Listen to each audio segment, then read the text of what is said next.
नमस्ते भाइयों, क्या हालचाल है आप सबके। और आप सबको गुड मॉर्निंग। लॉ की वैकेंसी बतानी है आपको। फ्रेशर की जॉब है, एक तो राजस्थान में है और एक कोलकाता में है। तो दोनों वैकेंसी की बात कर लेते हैं। और देखो क्या है, वैकेंसी आती रहती है। चैनल को सब्सक्राइब रखो, बेल आइकन दबा के रखो। हर कैटेगरी में वैकेंसी आती है। कभी बैंक में निकलती है लीगल, कभी यूनिवर्सिटी में निकलती है assistant professor, professor, associate professor. Civil जज की वैकेंसी निकलती है, एपीओ की वैकेंसी निकलती है। हर डिपार्टमेंट में वैकेंसी आती रहती है। फॉर्म आप कब फिल कर सकते हो, जब आपको नॉलेज हो उस वैकेंसी की। इसलिए कहता हूँ चैनल को सब्सक्राइब रखो, बेल आइकन दबा के रखो। कभी फ्रेशर की होती है, कभी एक्सपीरियंस वाली होती है, जिसमें आप एलिजिबल हो फॉर्म फिल कर सकते हो। इसमें दोनों कैटेगरी की वैकेंसी है, फ्रेशर की भी है, एक्सपीरियंस वाली भी है। तो दोनों वैकेंसी की बात करेंगे। राजस्थान वाली काफ़ी अच्छी जॉब है, इसको मिस मत करना। बहुत कुछ सीखने को मिलता है, अच्छी सैलरी है और इसके साथ आप जुडिशरी की तैयारी भी कर सकते हो, सब कुछ। तो डिटेल में बात करते हैं। सबसे पहले राजस्थान की बात कर लेते हैं। ये राजस्थान हाई कोर्ट में निकली है। 9/10/2024 का नोटिफिकेशन है। टोटल 3 वैकेंसी है। ऑनरेबल जस्टिस के साथ आपको काम करना पड़ेगा। लीगल रिसर्चर की पोस्ट है। मैक्सिमम एज 33 है और इसके फॉर्म स्टार्ट हो गए हैं। 10/10 से चालू हो गए हैं और 24/10 इसकी लास्ट डेट है। पेमेंट की बता देता हूँ मैं आपको। 10/10 से लेकर 25/10/2024 की पेमेंट की लास्ट डेट है। ऑनलाइन फॉर्म फिल कर सकते हो, लिंक डाल दूंगा डिस्क्रिप्शन बॉक्स में। इसकी शायद फीस भी ज़्यादा नहीं होती, 100 रुपये फीस रहती है। और ऑफिशियल वेबसाइट बता देता हूँ, www.hcrag.nic.in। ठीक है। अब इसकी ये वैसे एक पन्ने का नोटिफिकेशन है, मैं इसकी थोड़ी डिटेल में बात करता हूँ। इसके रूल्स क्या है। 50,000 सैलरी मिलती है इसमें। और लीगल रिसर्चर का काम ऑनरेबल हाई कोर्ट के साथ आपको काम करना पड़ेगा। जिन जिन के नाम है आप उनके ही फॉर्म फिल करोगे और इंटरव्यू के लिए बुलाया जाएगा। डायरेक्ट इंटरव्यू की जॉब है, कोई एग्ज़ाम नहीं होता इसमें। और ये मत कहना कि सिलेक्शन नहीं होता, इसमें सिलेक्शन होता है। मेरे पास बहुत लोगों ने मैसेज किया है, बहुत लोगों ने पूछा भी है, सर हमें ज्वाइन करना चाहिए कि नहीं ज्वाइन करना चाहिए। कई दिल्ली से भी होते हैं, यूपी से भी होते हैं। सिलेक्शन होता है इसमें और सैलरी काफ़ी अच्छी मिल रही है, 50,000। और ऑनरेबल जजेस के साथ आपको काम करना है, हाई कोर्ट जजेस के साथ। तो सीखने को भी बहुत कुछ मिलेगा। इसकी जॉब प्रोफाइल ये रहती है, लीगल रिसर्च करना पड़ेगा, असिस्ट करना पड़ेगा, डेटा मेंटेन करना पड़ेगा, मतलब फैक्ट्स लिखने पड़ेंगे, ब्रीफिंग करनी पड़ेगी। इन ऑनरेबल जजेस के घर में भी ऑफिस होते हैं, तो वहाँ पे भी जाना पड़ सकता है। और कोर्ट में तो होते ही हैं, और तो काम करना पड़ सकता है। और सैलरी काफ़ी अच्छी है, छुट्टी भी मिलती है आपको ऑनरेबल जजेस के साथ, मतलब छुट्टियाँ भी रहता है। तो छुट्टियों का सारे रूल्स पढ़ लेना, ये हाई कोर्ट के साइट पे आपको रूल्स मिल जाएंगे। अब नेक्स्ट वैकेंसी की बात करते हैं। नेक्स्ट वैकेंसी निकली है सेंट जेवियर यूनिवर्सिटी कोलकाता में निकली है। रिक्रूटमेंट फैकल्टी है और इसकी लास्ट डेट है 16/10/2024। एक्सटेंड हुई है इसकी लास्ट डेट, पहले 15/9/2024 थी, अब 16/10/2024 हो गई है। और पेमेंट रिसिप्ट, लास्ट रिसिप्ट और प्रिंट आउट एप्लीकेशन फॉर्म इसकी 19/10/2024 है। और इसमें बहुत सारी वैकेंसी निकली है। तो देखो, प्रोफेसर लॉ, असिस्टेंट प्रोफेसर और एसोसिएट प्रोफेसर लॉ। तो प्रोफेसर में बता देता हूँ, UGC नॉर्म्स के अकॉर्डिंग चलेगा। LLM होनी चाहिए 55%, PhD होनी चाहिए, मिनिमम 10 साल, मिनिमम 10 पब्लिकेशन होने चाहिए, एक्सपीरियंस होना चाहिए 10 साल का। और इसकी सैलरी भी काफ़ी अच्छी है, 1,40,000 तक सैलरी रहेगी।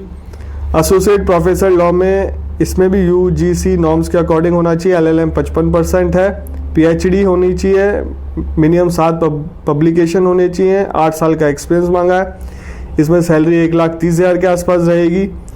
असिस्टेंट प्रोफेसर लॉ में UGC नॉर्म्स के अकॉर्डिंग LLM होनी चाहिए 55% मार्क्स, मिनिमम 50% होनी चाहिए और PhD हो।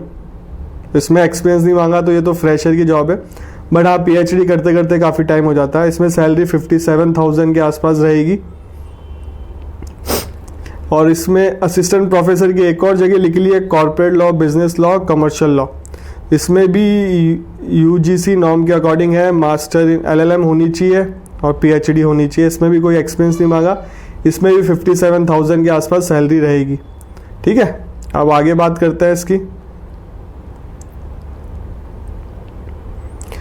अलाउंसेस भी मिलेंगे इसमें, देखो आपको HRA मिलेगा 12%, DA मिलेगा, मैक्सिमम HRA 12,000 रहेगा, DA मिलेगा 14%, अलाउंसेस अदर भी रहेंगे। और असिस्टेंट प्रोफेसर में एज लिमिट है 45, एसोसिएट में 50 है, और अपर एज लिमिट और कुछ भी नहीं है प्रोफेसर के लिए। और इसकी लास्ट डेट मैंने आपको बता ही दी, बाकी इसमें ऐसा कुछ है नहीं काम का।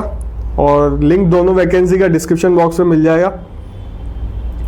और अभी आप बोलो, आज मैं कोर्ट गया था, कोई मैटर आया था, तो किडनैपिंग का मैटर था, तो वो भी डिस्कस कर लेता हूँ।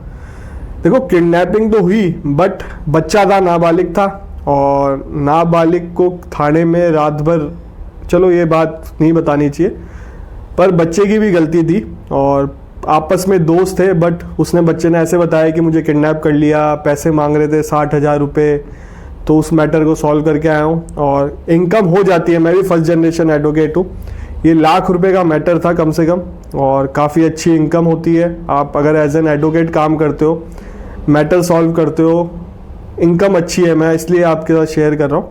और करना चाहिए, सारे काम करो, पढ़ाई भी करो, प्रैक्टिस भी करो, कोर्ट जाओ रेगुलर बेसिस पे। 151 की बेल भी थी, उसका भी मैटर था, वो भी करके आए हैं। और 151 में कम से कम आप अगर स्टार्टिंग है आपकी तो 5-6 हज़ार रुपये ले सकते हो आप बेल कराने के, उसमें कुछ ही नहीं है, नॉर्मल है, ज़्यादा बड़ा मैटर होता नहीं। 151 में इजीली बेल हो जाती है, और ज़्यादा बड़ा प्रोसेस भी नहीं है।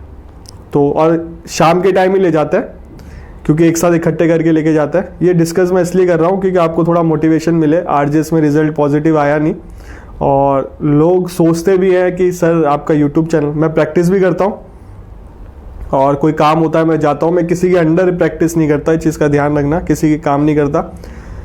मेरा थोड़ा मैटर यही रहता है कि मतलब जितना हो सके थाने से ही काम हो जाए, कोर्ट जाने की नौबत आए नहीं। फिर अगर कोर्ट भी जाना पड़ता है तो फिर कोर्ट का मैटर अलग से देखता है।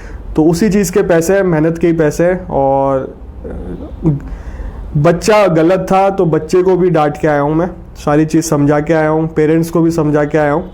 तो ठीक है, आप भी प्रैक्टिस करो, घर में मत बैठो। जो सीनियर हो गए हैं, 30 साल के आसपास हो गए, कोर्ट जाओ, प्रैक्टिस करो, प्राइवेट फर्म ज्वाइन करो या कंपनी ज्वाइन कर लो, उसमें लीगल एडवाइज़र लग जाओ, लीगल मैनेजर लग जाओ, एसोसिएट लग जाओ, जो भी आपको सही लगे वो लग जाओ। पैनल एडवोकेट के लिए भी देखो, जो भी आप ट्राई कर सकते हो करो। APO की भी तैयारी करना साथ में, ऐसा नहीं कि APO की तैयारी छोड़ दो, बैलेंस करके चलना पड़ेगा आपको। जिम भी जाओ, शरीर का भी ध्यान रखो, सब चीज़ का ध्यान रखो, और बैलेंस चीज़, मतलब हर चीज़ में बैलेंस होना ज़रूरी है।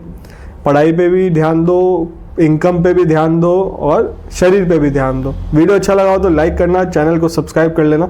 इस चैनल पे लॉ से रिलेटेड वीडियो आता है, लॉ की वैकेंसी कहीं पे भी आए, सिविल जज की वैकेंसी कहीं पे भी आए, टाइमली अपडेट देता हूँ मैं आपको। और देखो वैकेंसी का आपको तभी पता चल सकता है आप जब सोशल मीडिया पे ढूंढो, मेहनत करो। ईजी तरीका यही है, मेरा चैनल सब्सक्राइब कर लो, आपको सारी वैकेंसी बता देता हूँ। ऐसी कोई वैकेंसी नहीं है जो छूटती हो, जो काम की हो। अगर छोटी मोटी जो काम की नहीं होती मैं बताता नहीं हूँ, नहीं तो मैं हर कैटेगरी की वैकेंसी बताता हूँ। फ्रेशर हो, एक्सपीरियंस हो, डेपुटेशन हो, प्रोफेसर की हो, लीगल में कहीं पे भी लिख ले, सारी वैकेंसी बताता हूँ। आपसे मिलेंगे अगले वीडियो में।